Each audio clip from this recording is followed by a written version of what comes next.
I think we played with the kind of effort and intensity and confidence that you have to compete with. I think that's the most satisfying thing that we've been pushing for, and we just been very inconsistent in getting it. We've gotten it in spurts from players, but we haven't gotten it collectively. So, in that regard, I think we were pleased. I mean, the challenge now is we've played half a season and we've been very inconsistent in some areas, and we have to find consistency offensively, and we have to shore up some of the areas that we haven't been good in. We haven't been good in third down.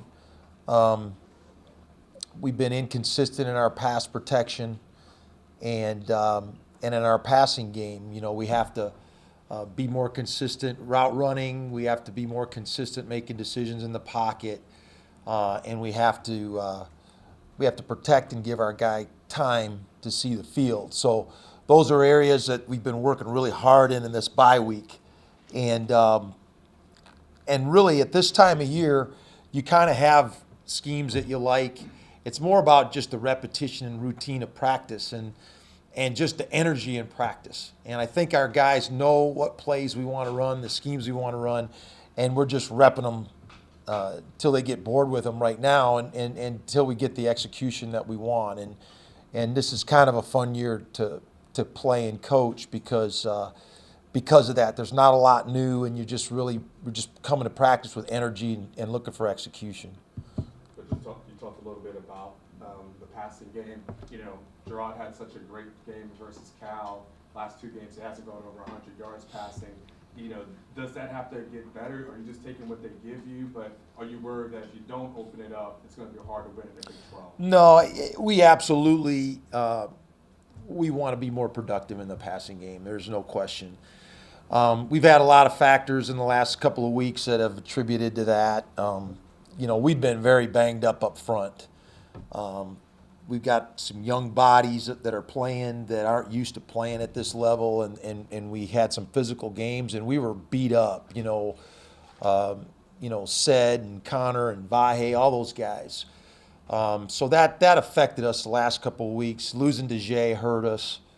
Marcus wasn't 100% for a couple weeks span there. But I think this bye week's really helped us to heal up, number one, and that should give us some punch in the passing game. Just having a consistent line, getting Perk back in the mix really is helpful. Getting a healthy Sed Flowers and Connor and Vahe getting back to 100% will help us up front. That was a part of the last game was the design of that. We had a lot of respect for the Oklahoma pass rush, and we weren't 100%, to be honest with you. So that was part of it. But yes, we need to be more productive in the passing game. Gerard really needs to improve these last 6 games, and we feel like that he can take a jump in his understanding. We have a young quarterback, and we need to train him to be the type of player that he has to be for us to win games. So we're not even close to where we want to be, and we've got to show improvement in that area. Jay, what do you remember about recruiting the Foreman brothers? You were pretty ahead of the game on that one, I think. What do I remember? They're both good, really good athletes. Armani was at the time was probably the more celebrated player, and I spent a lot of time recruiting him, just getting to know him and his family. Talented guys. And I think from early on they wanted to go to school together. That was really important to them, and I can understand why. They're very close, and they wanted to stay together. So, no, they were very talented. Deontay wasn't quite sure at the time what he was going to be, if he was going to be a running back or a linebacker or what position he was going to end up playing. So, he's turned out to be a really good running back. What, in terms of Gerard, rollouts, throwing on the run, is that an area that he's behind, needs to improve? How would you assess No, that? I just think he's a young player, and we need to use all of his abilities. Certainly when he moves the pocket, those are things that he can do well. And so, he did a great job in the Cal game with the quick game and play action, and I think that needs to be a big part of what he does. But he has to attack the field, and we've got to give him the tools to do that. And he's such a threat as a runner that defenses have to respect that. And when they have to respect him as a passer, as they did in the Cal game, then he's really dangerous. And so we've got to continue to work that formula and give him those opportunities. And then he's got to continue to improve and take the steps as a quarterback, with his footwork in the pocket, seeing the field, and understanding coverages to where he's effective in delivering. So it's a combination of all those things. And he's like every young player. He needs to show improvement every time. Every time he walks on the field, every practice is really critical for him. And we need to play well around him. I think getting Jay back is really helpful. And, Marcus and Jay, they're seniors. I tell them every day, you only got 6 games left. That's it, so, the effort that they practice with and the energy is really important because this is it for them. They don't have many more of these left. So we expect them to play really well and help Gerard these last 6 games. Jay, where are Kent and Jay right now, just in terms of them maybe being able to play on Saturday? They're practicing and they're not completely back, but they're practicing, and we expect them to play and be ready to go. Lorenzo, what did he do to earn your trust in the start? Was it just that touchdown catch at TCU, or is there more to it than that? No, it was a combination of some guys not playing as well and him practicing well and having a good attitude. He just, we're constantly evaluating players every day. It's a classic comment that a player makes, give me a chance. Well, we give you a chance every single day in practice to prove what you can do. And kids that have a good attitude and practice hard and practice well will eventually get opportunities. And that's exactly what happened to Lorenzo. He had an opportunity. We had some guys not play particularly well in the TCU game, and he took advantage of that and really played well. I mean, he did a lot of the things he didn't show up in the stat sheet. I mean, blocking on the perimeter, running full speed routes, just hustling and finding work. He did a great job of that, and I expect him to continue to do that. Marcus is back healthy, DeJay's back healthy, so we've got several receivers that can help us and that can play, and they all need to compete and make a contribution. Does he, on the depth chart, Lorenzo's right behind Armonte at the X? No, he started last game. Armani didn't start, Yeah. so I would say no. So, Lorenzo, his blocking, it's a message to Armonte that he needs to. Well, we've got Marcus Johnson and DeJay Johnson that are playing really well, and John Burt's been playing well. So, we'll see who's healthy and then who will play this week. But I would think it's going to be hard to keep DeJay off the field if he's healthy, Jay, and Marcus off the field. you're talking to your players yesterday. They're still pretty aware that they're 2-4. Do you like the mentality that you kind of see from them in practice since so far? We have to go out and compete every day. We're not happy about where we are record-wise at all. So we have a lot to work for. And really, the reality is that we have some young players, and that we have to continue to get them better. And we have an opportunity to be a different football team than what we started the season with. And that's our challenge. The reality is we are where we are right now at the midway point. Also the reality is we could be much better, and we should be. So this is an opportunity. We're going to play a very talented football team that got beat a week ago and that's embarrassed.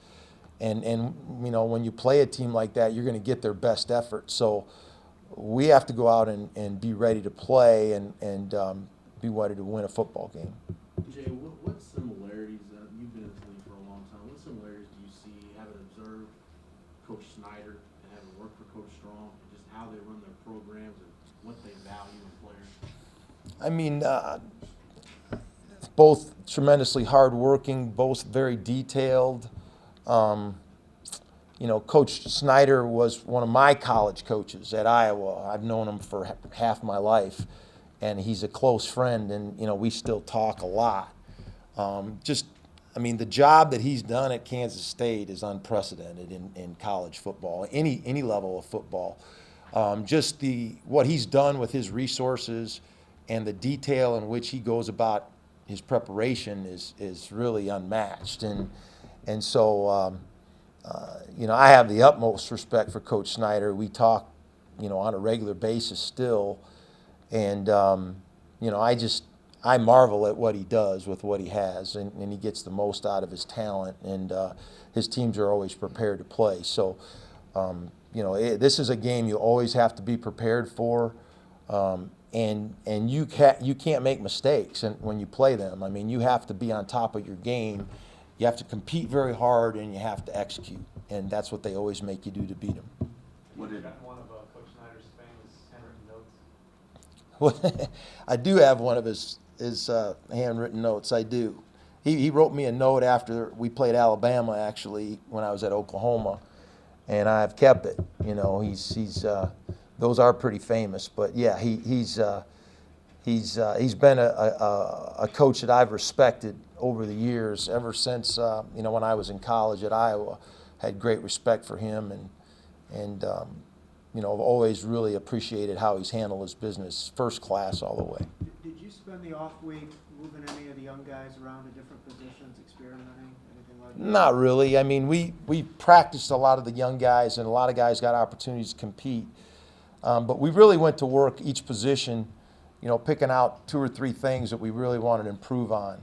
And obviously, you know, different areas in the passing game, we really elevated our work on, you know, our route combinations, our pass protection, our timing, all our individual footwork at the quarterback position, at the wide receivers. We've really ramped it up, to be honest with you. And so our repetitions, you know, it's a beautiful time of year because the weather's getting cooler, and when you're a tempo team and you're practicing fast, we're going faster than ever right now. And so that's a positive. And then as the year goes along, all those reps pay off in execution. So we should see a positive benefit from that as we move on. three last ones for Jay. So you guys obviously hit the road recruiting last week. Did you feel that the reception, you know, from guys was a little bit different after that OU victory? I think it was really positive. I think the thing about this staff is that we have a lot of personality, and we get close to players, and recruits appreciate that. And there's still nothing like walking in a kid's school and having them see you there. You know, the fact that you will come and see him, these kids still really appreciate that. You know, Coach, I'm so happy you came and watched me play, you know. And so that makes a big difference. Getting out and see coaches face to face, and shaking hands, and just watching them in pregame, and all those things that you get to do when you go to a high school is the best thing you can do. And so we got really positive response. You know, we're getting a great response from these kids right now, and really important that we finish strong and you know, go into recruiting with momentum.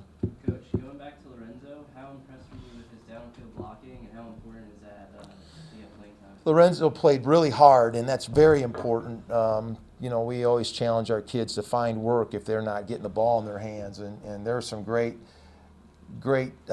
clips of that in Lorenzo. You know, and he certainly is a great example to the rest of our team. You know, he hadn't played a lot in this first part of the season, but he's just worked his tail off, and he's had a great attitude. And when you do that, you know, you're ready when your opportunity comes, and he has been. You know, I threw him in the end of the game there at TCU, and he was in there one play, and he scored a touchdown. And so, you know, that type of response is very positive. It shows the other players too. If you stay ready, you know, you can be ready when your time comes. You can be productive. Last one, Jay, you what guys is- got Shane and Colin signed this week. What excites you about those two? I don't think I can talk about them, can I? I don't think I can talk to them about them until they get here.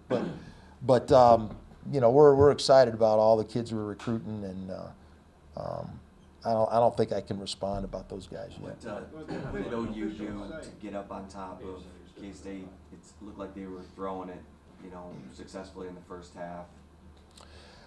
You know, they obviously Oklahoma was very motivated to go play. Not that K-State wasn't, but you know, Kansas State has struggled a little bit in the pass defense, and Oklahoma did a good job on them. We don't think that we're going to see the type of effort and the type of team that played last week. I think we're going to see a highly motivated Kansas State defense. I think they're going to be very well prepared in for this game. Coach Snyder, in his history, has not lost multiple games very often. And so we expect to see a very prepared, very motivated team line up at 11 o'clock. And we have to be on top of our game and very hungry for a win. So, you know, I think our guys are preparing that way. That certainly is how we're preparing them. And we're looking forward for that challenge to play again.